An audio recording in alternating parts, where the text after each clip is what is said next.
G'day, wrestling mates. Welcome once again to the Southern Joe Wrestling Show with your wrestling mate, Southern Joe. Now, I did have other plans for this show, but enough wrestling stuff has happened in the past few days, so there's things for me to talk about. So get ready. First of all, to those that have subscribed and or viewed any of my shows, a big thank you for taking a look. As good old JR says, it costs nothing to look. Now, please like and subscribe and hit that notification dinger, as I haven't quite got into a consistent rhythm of shows as yet. Now, also, share the shows with your friends, please. Even if you don't agree or like with what I say, at least share with your friends and let them decide for themselves whether they like the show. Now, breaking news, I have an exciting update to share with you all about an upcoming episode. So please stay tuned to the end. It's the biggest thing that's ever happened to this show. So now, for me, myself, I listen to a variety of viewpoints. I listen mainly to Jim Cornette's two podcasts, but I also listen to Jim Ross, Bruce Pritchard, Jeff Jarrett, Arn Anderson, Nash, and others, and also catch up with a bit of Dutch Mantel and Conan, but I haven't listened to Conan and Alberti for a while. And I used to listen to Busted Open quite a bit, but don't have the time to catch up with them as much. Now, I've even tried listening to Russo, but he is hard to listen to, bro, for anything more than 5 minutes. So I'll read transcripts. Now, I do this because I want to hear all points of view on wrestling, even though I know I won't agree with everything they say, even with my favourites. Think about it. With your loved ones, your friends, your buddies, do you agree with everything they say? Even my wife and I have differences of opinion, but we're as much in love with each other now as we were when we married 33 and a half years ago. Yet the thing is, when some folk get on a website about wrestling, whatever their favourites say they agree 100% with, and then completely disagree with those they dislike, no matter how right each side might actually be. Me, I aim to give a positive view of what I see. However, if I feel the need to criticise, it'll be from the point of view of how they can redeem themselves. For example, check out episode 4 of the Southern Joe Wrestling Show to see how I handle criticising the Vince McMahon saga and hoping everyone, including Vince himself, get the justice and rehabilitation that they need. Because I intend to humanise, not sensationalise. Okay, rant over. Time to reset the markers and a recap of a great segment between CM Punk, Seth Rollins, and Drew McIntyre on Monday Night Raw. If you're a West Ham fan, you want to catch the new episode of the Southern Joe West Ham Show. There'll be recaps of our recent games against Newcastle and our arch rivals Tottenham Hotspur. Also, we need to discuss our low-D Calvin Phillips. You all know why. That's the Southern Joe West Ham Show with your West Ham mate, Southern Joe.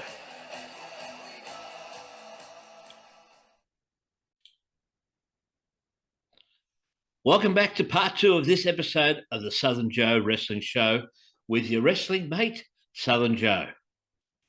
So on March 25, 2024, CM Punk made a return to WWTV on Monday Night Raw. Yes, he went for the low-hanging fruit by staging his return in his hometown of Chicago, where he was bound to get a thunderous reception. But if you want to create an atmosphere that will generate ratings, well, that's the way to do it.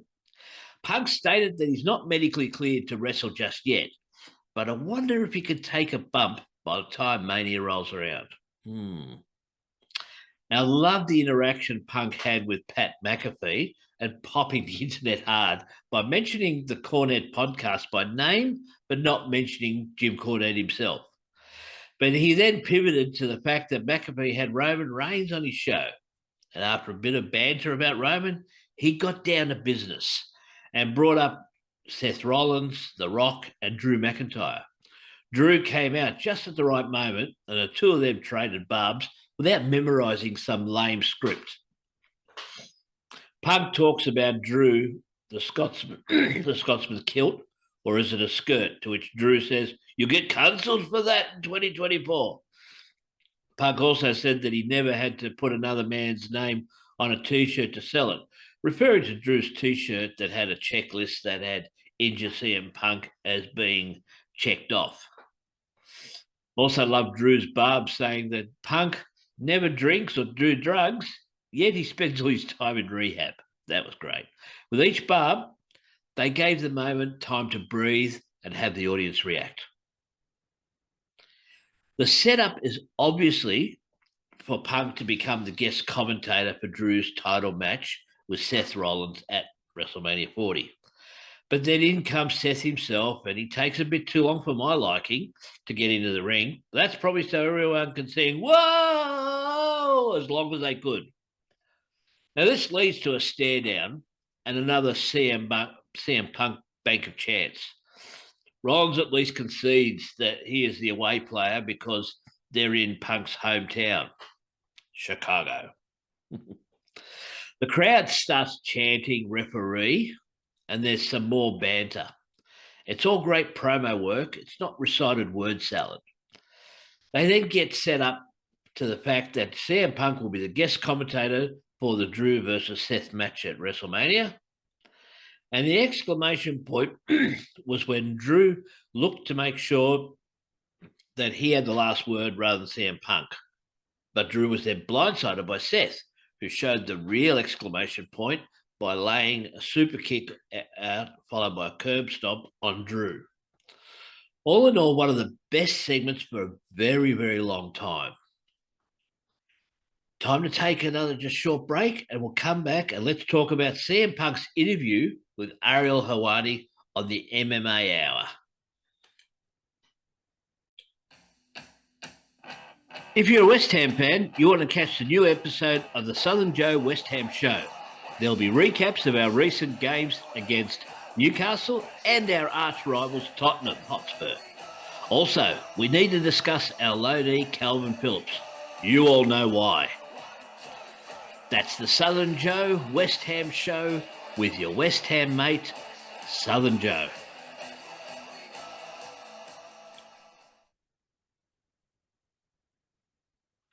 Welcome back to part 3. It's now time for the main event of this episode of the Southern Joe Wrestling Show. Ariel Helwani is a combat sports podcaster and sometimes interviews pro wrestlers as well. He has a very successful podcast on YouTube called the MMA Hour that racks up many YouTube views. His latest interview subject is one of the most polarizing and talked about wrestlers on the planet. The bloke we just talked about, CM Punk.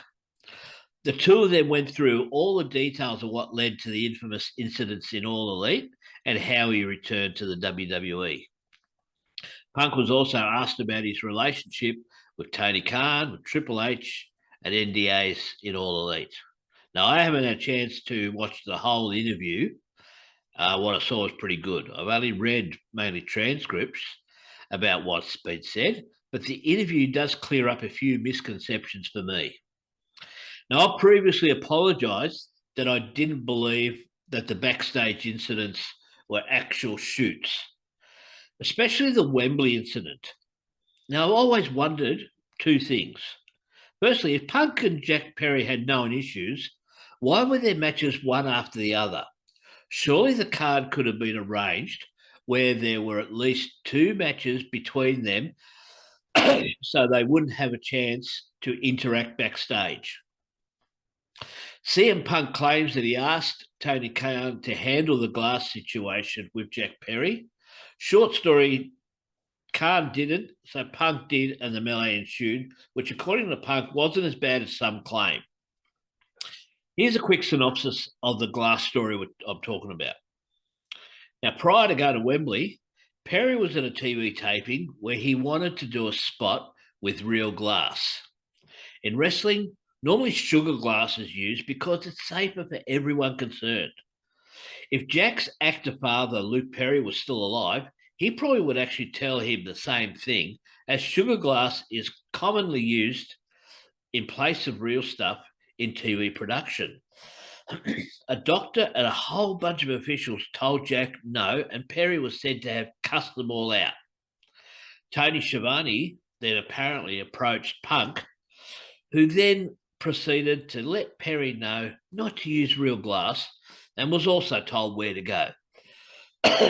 Perry used real glass in London on the pay-per-view and make direct statements to the camera, obviously aimed at Punk, who then had an altercation backstage, which led to Punk being fired, or he actually quit. Now, I agree that smashing a windscreen is not a good idea either, as it may get harder to rent cars for upcoming UK pay-per-view. Sure, insurance covers the damage, but then that vehicle's off the road for several weeks while getting fixed. If you've ever had to wait on bodywork, you'll know it's a hassle, and the rental company has temporarily lost the ability to earn money from that vehicle. Also, if Tony Khan feared for his life because of Punk's carry-on backstage, why did he let Punk wrestle the match? Now, the answer seems to be that Punk wrestled the match because he respected his commitment to the match itself, but he also says that he knew that at that moment he was already out the door. This answers my question as to why a boss would let someone continue working for them even after fearing for their life in an incident from said worker, rather than escort them off the premises straight away. The fact that Tony Khan used this incident as a catalyst to fire CM Punk says that either Tony Khan lied about the severity of what took place, or he turned the whole thing into a work shoot, because the real story may be that Punk wanted out anyway. Now, because Punk seems to respect Tony Khan as a nice guy, but not as a savvy wrestling mind, I get the feeling that Punk may have orchestrated the way it was announced that Punk was gone, so all parties get a win. Here's a current difference between WWE and All Elite. On one side, you have some folk who could be bigger than what they are right now if they turned their real life heat with Punk into an angle. CMFTR versus the Bucks and Hangman could have been the headline for a pay-per-view in the USA instead of the half-full arenas that All Elite came back to after Wembley. Wembley was always going to be a big house because many UK folk may have thought that, well, maybe they never see All Elite in their backyard ever again. Okay, they're going back there again this year, but I don't think they'll reach 80,000. If they get over 60,000, it will still be a win for them. On the other side of the story, you have another guy with Punk heat, and that's Seth freaking Rollins, who is still willing to do business. WWE have a huge head start on All Elite, but All Elite will only make ground if Tony starts taking advice from veterans. Surely Schiavone, JR, Mark Henry, Dean Malenko, and others could let Tony Khan know what led to the big draws in WWE and other places they had. All Elite is becoming WWE Light. Punk makes reference to having all the 5-star matches you want, and you can have the great matches you want, but if you're not drawing them into the building to see them, well, you may as well just gather together in a barn somewhere and entertain yourselves. Tony needs to get a marketing consultant and get a budget for said marketing. I mean, I got no budget for this show, and I could probably reach more people if I did. I have a low-rent passion project. Tony Khan has a high-price passion project. Now, if I stop my project, no one's out of work. If Tony stops his passion project, many wrestlers and staff will need to find something else to earn money with. I believe Tony is a good person. I don't know how soft he really is as a boss. I'd like to know how he's seen as a boss of the Jacksonville Jaguars. Does he have the same boss reputation in that world? Or does his dad make him be more business-like? There's a narrative out there that Tony is friends with everyone, either because he doesn't know how to be a boss or that he is too much of a friend to everyone. Some think it's both. Now, coincidentally, while the fallout of this interview reverberates around social media, Tony released a bunch of talent that hasn't been featured for a while. Make that what you will, but I believe it's just a coincidence that Tony's released them, not a snap of the fingers judgment because of what Punk said. Any change in personnel has to be planned in advance. Even as swift as Punk says his WWE return happened, it wasn't an overnight decision. It was still days in the making. It was interesting that CM stated that WWE is better off without Vince. And I think Vince McMahon took the business to a certain level that nearly every wrestler that is earning big money today can be thankful for. But once Vince's dalliances and his mind took over, it was time for him to step aside. I think CM Punk is an anti-Vince guy because of the way Punk felt he was treated on his first WWE run. However, while he was honest in his assessment of WWE being better off without McMahon, he was still diplomatic. I think Punk really doesn't lie. He tells his truth, but he seems to let his emotions get the better of him in the past and perhaps still does, not as much. His haters are waiting for him to fail and cause drama that will see him fired from the WWE, and his fans are waiting to see him back in action in the ring. Now, no matter what your view of Punk is, he is a needle mover and gets people talking. I hope you all like the slightly new format of the show. I'm in the process of procuring at least one interview, but hoping for a heap more. I'm also in talks to be able to do a special project very soon. Actually, in a moment, I've got my big announcement. In the meantime, please check our videos, the previous videos I've done, if you haven't already done so, see what you think. Please also have a look at some old TV memories, especially if you're not from Australia and would like to see some of our classic stuff. I also highly recommend the British TV show from the 70s and 80s, The Goodies, and the clip Eki Thump. Now, they're copyrighted, so I'll never make anything from them, but they're nice to share. They're great stuff. So to close the show, my biggest announcement so far with this show. Anyone who listens to the Conrad Thompson Swagger pods, they know that StarCast is in Australia from April 11 to 14, and it's going to be the first time it's held outside the US. Now, I'll be there on the Saturday afternoon and the Saturday evening. I'll be there for the Australian Stampede card. I also have a meet and greet booked in with the legendary Bret the Hitman Hart. Big deal, you say. Yeah, I'll be there too, you say. Well, in the words of Conrad himself, I can't believe this is a real thing, but I have gained media accreditation to film bits and pieces of this event. Oceania Pro Wrestling, who are hosting this event from the Australian end, have let me loose. So a mega thank you to Cameron Vale, the head honcho of OPV, who has worked with me through this process. OPW, I should say. So till the next episode, this is a very excitable wrestling mate, Southern Joe, and this is the Southern Joe Wrestling Show. I'm spent. All the best. See you next time. Hooroo.